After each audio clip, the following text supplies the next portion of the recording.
இது உனக்கு பிடிச்சிருக்கா? உங்களுக்கு பிடிச்சிருக்காப்பா? மாடே, உனக்கு பிடிச்சிருக்கா நான் கேட்டா நீ எனக்கு பிடிச்சிருக்கான்னு கேக்குற. இல்லப்பா, உங்களுக்கு பிடிச்சிருந்தா எனக்கும் ஓகே. இந்த புடவை கட்டிக்க போறவன் நீ, அப்போ உனக்கு பிடிச்ச மாதிரி தானே எடுக்கணும். உனக்கு பிடிக்காத ஒன்ன எனக்கு பிடிச்சிருச்சுங்கிறதுக்காக எடுக்க கூடாது. உன் மனசுல பட்டதை சொல். இந்த புடவை எப்படி இருக்கு?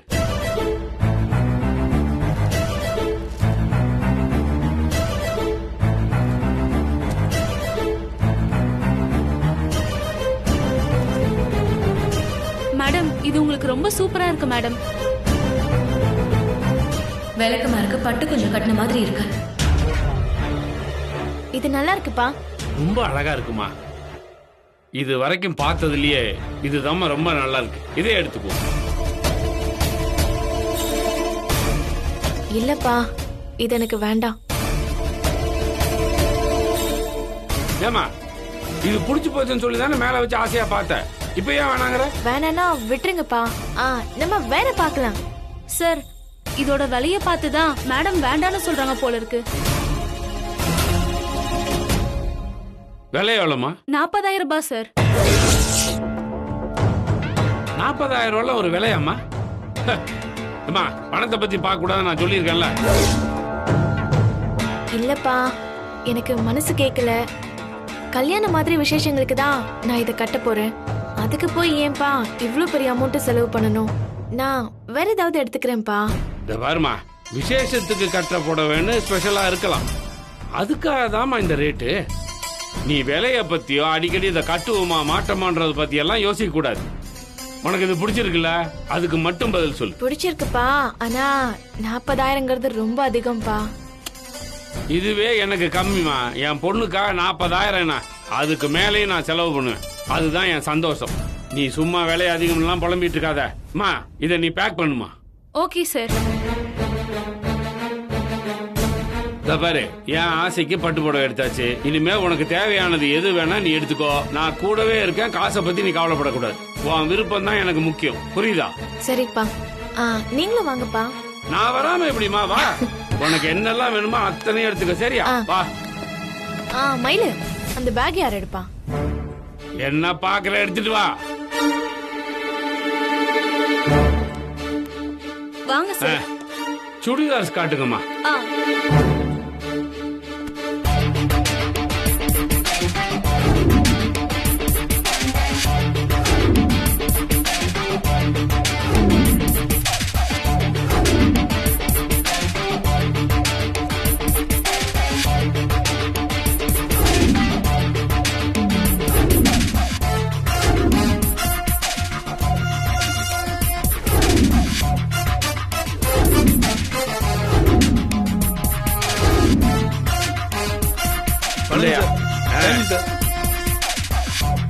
பாவம்ப்பா மயிலு, எல்லா லக்கேஜையும் ஒருத்தையே தூக்கிட்டு வரா.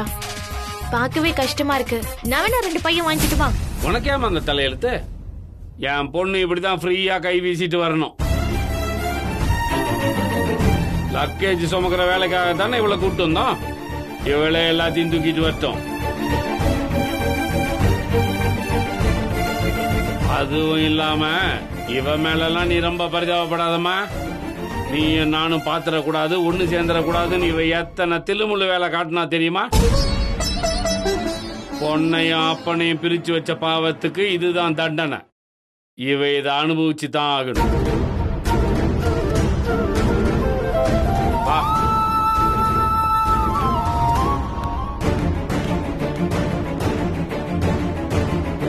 மயிலு, லக்கேஜ் எத்தனையும் உள்ள பத்திரமா வை. டேமேஜ் ஆச்சு உன் சம்பளத்துல பிடிச்சிருவேன்.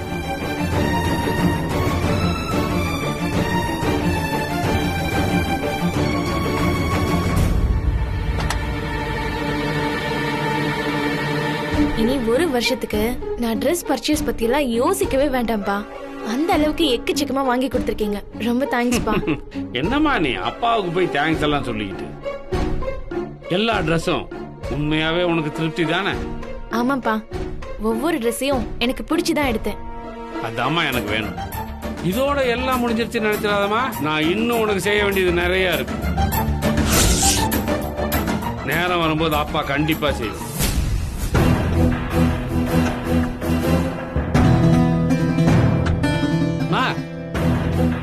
ஏன் உன் முகம் மாறி போச்சு? என்னாச்சு? ஆசையா நீங்க ட்ரெஸ் வாங்கி கொடுத்தீங்க, நானும் வாங்கிட்டேன்ப்பா.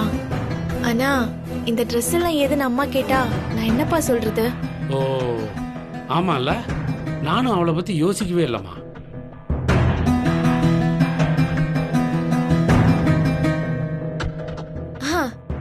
ஒரு பார்ட் டைம் வேலை செஞ்சேன், அதுல கிடைச்ச பணத்துல இந்த ட்ரெஸ் எல்லாம் வாங்கிட்டேன்னு சொல்லிடுறேன்ப்பா.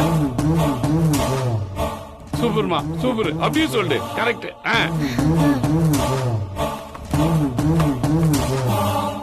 ஆனா அந்த பட்டு புடவைய மட்டும் அம்மா கிட்ட காட்ட முடியாதுப்பா. அது மட்டும் எங்கேயாவது மறைச்சு வச்சுக்கணும். அத பார்த்தா நிச்சயம் அம்மாவுக்கு சந்தேகம் வந்துரும். புரியுதுமா. அம்மா கிட்ட மாட்டிக்காம நீதான் அந்த புடவைய பத்திரமா காப்பாத்தணும். நான் பாத்துக்கிறேன்ப்பா, நீங்க கவலைப்படாதீங்க. சரிம்மா. ஹலோ, என்ன மயில இவ்ளோ லக்கேஜ் தூக்கிட்டு வந்து கையெல்லாம் ரொம்ப வலிக்குதா? ஒரு ஆளா தூக்குனா வலிக்க தானே செய்யும். உனக்கு ஹெல்ப் பண்ணலான்னு பார்த்தா ஆனா அப்பா தான் தடுத்துட்டாரு. உன் மேல கொல்ல காண்ட்ல இருக்காரு போல இருக்கு. அப்பா இத ஒரு தண்டனையா பார்த்தாலும் நான் இத ஒரு சர்வீஸா தான் பாக்குறேன். ஒரு போலீஸா இருந்து நீ போர்ட்டர் வேலை செஞ்சது பெரிய விஷயமா இல்ல? எப்பவுமே உழைப்புக்கேத்த கூலி கொடுக்கணும்னு நினைக்கிறவனா இரு. உன் சர்வீஸையும் கண்டுக்காம போறதுக்கு எனக்கு மனசு கேட்கல.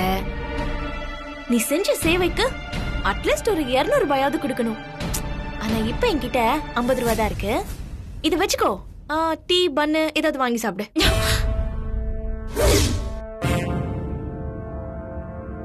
உனக்கு நேரம் இப்ப நல்லா இருக்குடி.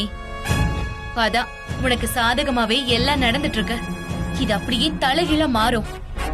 இன்னைக்கு டிப்ஸ் கொடுக்க வந்த இதே கைய விலங்க மாட்டி உன்னை நான் இழுத்துட்டு போவேண்டி.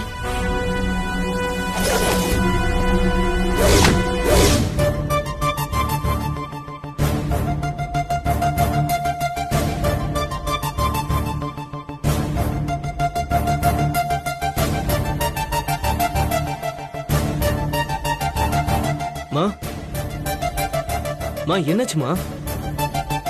ஏன் ஒரு மாதிரி டிஸ்டர்ப்டா இருக்கீங்க? பயமா இருக்கு வெற்றி. எவகிட்ட இருந்து இந்த வாழ்க்கை என்கிட்ட வந்துச்சோ அவகிட்டயே நான் அதை பறி கொடுத்துருவேணும்னு பயமா இருக்குடா. நான் இருக்கும்போது ஏமா பயப்படுற? அந்த குடும்பத்தால நம்ம வாழ்க்கையில ஒரு சின்ன பாதிப்பு கூட வராம நான் உன்னை பாத்துக்கிறேமா. நீ ஒண்ணு கவலைப்படாத. நீ என் கூட இருக்கிறது எனக்கு தெம்பாவும் தைரியமாவும் இருக்கு. அதையும் மீறி நம்ம வாழ்க்கை என்ன ஆகுமோங்கிற பயம்தான் என்னை ஆட்டி படைச்சிட்டு இருக்குடா. அப்படி ஒரு நிலைமை உனக்கு வரவே வராதுமா. அப்பா கூட வாழணுன்றதுக்காக உன் மனசு கூட அவங்கள ஏத்துக்கலாமோன்னு தடுமாறலாம். ஆனா நான் அந்த குடும்பத்தை கிட்ட சேர்த்துக்க கூடாதுன்னு நான் ரொம்ப தெளிவா இருக்கேன். அது நடக்கணும்னா அந்த குடும்பம் எங்க இருக்குன்னு முதல்ல கண்டுபிடிக்கணும். அதுக்குதான் என்ன வழின்னு எனக்கு தெரியவே இல்லை. நீ அக்கா சொக்கான்னு உருகிட்டு இருக்கியே அந்த மயிலு, அவ ஒருத்திக்கு மட்டும் தாண்டா அந்த குடும்பம் எங்க இருக்குங்கிற விஷயம் தெரியும். ஏதோ ஒரு காரணத்தினால உன் அப்பாவுக்கே அத பத்தி சொல்லாம அவ மறைச்சிட்டு இருக்கா. ஆனா நீ போய் அக்கா அக்கான்னு பாசமா பேசினா அவ சொல்லிடுவான்னு தோணுதுடா. அந்த குடும்பத்தை பத்தி தெரிஞ்சுக்கிறதுக்கு நமக்கு இருக்கிற ஒரே சான்ஸ் அந்த மயிலு மட்டும் தாண்டா. சரிம்மா, நான் அக்கா கிட்ட பேசி பாக்குறேன்.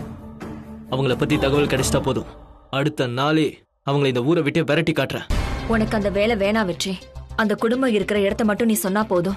அவங்கள அடிச்சு துரத்துறதுக்கு நான் வேற ஒரு ஆளை ஏற்பாடு பண்ணிட்டேன். ஏம்மா, உனக்கு என் மேல நம்பிக்கை இல்லையா? நீ ஏற்பாடு பண்ணிருக்கிறவரு என்ன விட பெரிய ஆளா? ஆமா வெற்றி, நான் கட்டிட்டு வாடானா அவ வெட்டிட்டு வர ஆள் அவன்.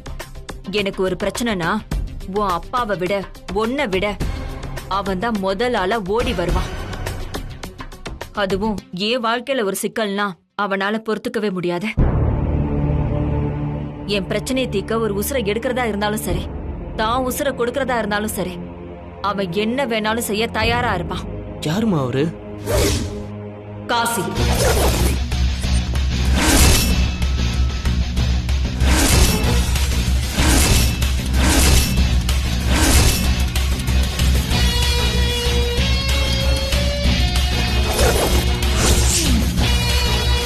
காசி மாமாவா? அவர்தான் பெங்களூர்ல போய் செட்டில் ஆயிட்டாரேம்மா. உலகத்துல எந்த மூலையில இருந்தாலும் எனக்கு ஒண்ணுனா எல்லாத்தையும் தூக்கி போட்டுட்டு எனக்காக ஓடி வருவான். அக்கா நான் வந்துட்டேங்க. காசி, வாங்க மாமா. எப்படா இருக்க மாப்ள? நல்லா இருக்க மாமா. உட்காரு உட்காரு வா. உனக்கு 100 ஆயுசு. இப்பதான் உன்னை பத்தி பேசிட்டு இருந்தேன். கரெக்டா வந்து நிக்கிற. எவ்வளவு நாளாச்சு உன்னை பார்த்த. எப்படிடா இருக்க? எனக்கு என்னக்கா குறைச்சல்? தனிக்காட்டு ராஜாவா சந்தோஷமா சுத்திட்டு இருக்கேன். ஆமா நீ எப்படி இருக்க? இவ்வளவு நாள் நல்லா தாண்டா இருந்தேன். எப்ப அந்த குடும்பத்தை பத்தி கேள்விப்பட்டேனோ அப்ப இருந்து என் நிம்மதியே போயிடுச்சு. கவலைப்படாதக்கா, அதான் நான் வந்துட்டேன்ல. இந்த பிரச்சனையை என்கிட்ட விட்டுட்டு நீ நிம்மதியா இரு. நீயும் வெற்றியும் துணைக்க இருக்கிறதுனால நான் தைரியமா தாண்டா இருக்கேன். ஆனா உன் மாமாவை நினைச்சாதான் என் அடிவயர்லாம் கலங்குது. அந்த குடும்பத்தை திரும்ப சேர்த்துக்கணுங்கிறதுல அவரு ரொம்ப தீவிரமா இருக்காரு. யாராவது அதுக்கு எதிரா இருக்காங்கன்னு தெரிஞ்சா அவங்கள கொல்றது கூட யோசிக்க மாட்டாரா. அவருக்கு தெரியாமதான் நீ இந்த வேலையை செய்யணும். இதையெல்லாம் நீ சொல்லணுமாக்கா? காதும் காதும் வச்ச மாதிரி இந்த காரியத்தை நான் முடிச்சு காட்டுறேன். மந்திரம் போட்டு மறைய வச்ச மாதிரி அந்த குடும்பம் இந்த ஊர்ல இருந்து காணாம போயிடுங்கா. அவங்க எங்க போனாங்க, ஏன் போனாங்க, எப்படி போனாங்கன்னு யாருக்குமே தெரியாது. இத மட்டும் நீ செஞ்சிடுறா. காலத்துக்கும் உன்னை குலசாமியா நினைச்சு நான் கும்பிடுவேண்டா. ஆயுசுக்கும் கும்பிடுவேன். அக்கா என்னக்கா பெரிய வார்த்தையெல்லாம் பேசிட்டு இருக்க? அம்மா போனதுக்கு அப்புறம் அந்த இடத்துல இருந்து நீ தானே என்ன வளர்த்து ஆளாக்குன. உனக்கு ஒரு கஷ்டம்னா அதை சரி செய்ய வேண்டியது ஏன் கடமை. நானும் மாப்பிளையும் சேர்ந்து கரெக்டா செஞ்சு முடிப்போம். இது போதும் காசி. இப்பதான் மனசு கொஞ்சம் ஆறுதலா இருக்கு. சரி, நீ வெற்றியோட பேசிக்கிட்டு இரு. நான் காஃபி கொண்டு வரேன். அப்புறம் மாப்ள சொல்லு, என்ன பண்ணிட்டு இருக்க? லைஃப் எல்லாம் எப்படி போயிட்டு இருக்கு? அப்படியே போயிட்டு இருக்கு மாமா. உங்களுக்கு எப்படி போயிட்டு இருக்கு? மலரு, மலரு சாப்பிடவாமா?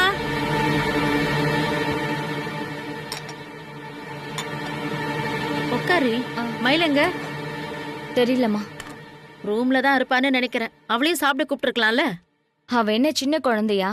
பசிச்சு அவளே சாப்பிட போறா. அவளை வேற வெத்தலை பாக்க வச்சு கூப்பிடணுமா? ஏய், ஒன்னா சாப்பிடுவீங்களேன்னு சொன்னேன். அதுக்கேண்டி இப்படி கோச்சுக்கிற? நானே அவளை கூப்பிட்டுக்கிறேன். மயிலே, அம்மா, மா சாப்பிடவாமா?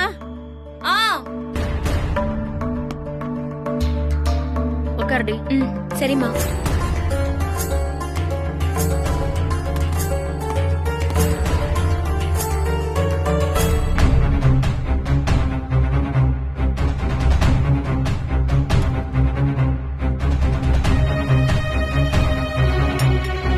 அம்மா, நீயும் உட்காந்து சாப்பிடு. இல்ல மயில, எனக்கு இப்ப பசிக்கல. நான் அப்புறம் சாப்பிடுறேன். நீங்க 2 பேரும் சாப்பிடுங்க.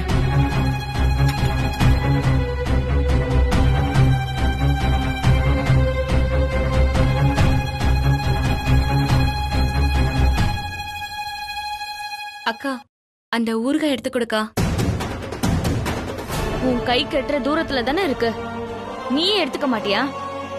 எப்போ உனக்கு ஒரு ஆள் வேலை செஞ்சுக்கிட்டே இருக்கணுமா?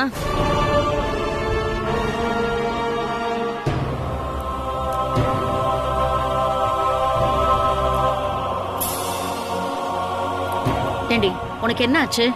ஒண்ணுமில்லாத விஷயத்துக்கு எதுக்கு இப்படி எரிஞ்சு விழற?